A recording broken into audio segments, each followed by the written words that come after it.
I said I would give y'all the update after I went for my scope to figure out what in the world is in my bladder. So here's our update. So I went and got a scope of my bladder done yesterday at the NIH. They actually did the scope in the operating room. So this is me going to try to find the surgery waiting room. It's very easy to get lost there. Then I hung out in the pre-op area for quite a while. It was kind of weird being back there because the last time I was in the pre-op area was actually when I went back for surgery. It's very interesting to see the different levels of intensity for the exact same procedure depending on where you have it done at. For example, when I had it done locally in Austin, it was done in a room that looked similar to this, just like a room in a clinic. And then when I had the same procedure done in May at MD Anderson, it looked like this. So it was like stepped up a little bit.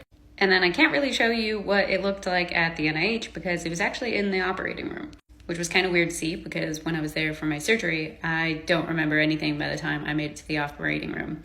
I think I moved myself to the operating table myself?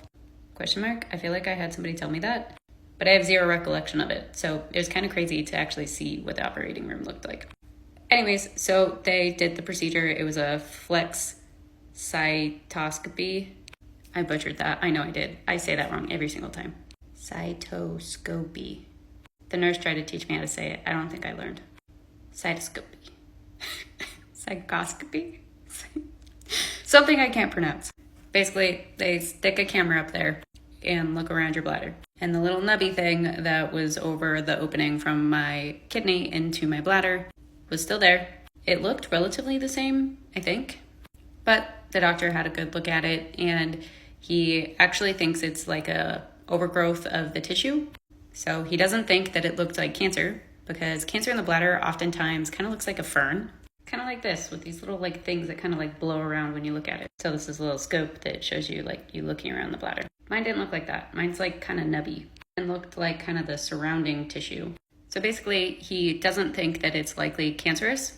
There's no real way to know for sure unless you actually remove it, which would be the surgery. But because he doesn't think that it's a high risk for cancer, we are going to actually just rescope me in about 3 months and take a look at it again, make sure that it looks okay, and will probably just follow me with scopes for a little while.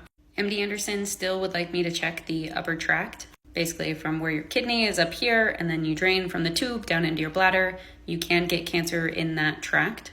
We're gonna do a scan on me just in case. It's just being super thorough.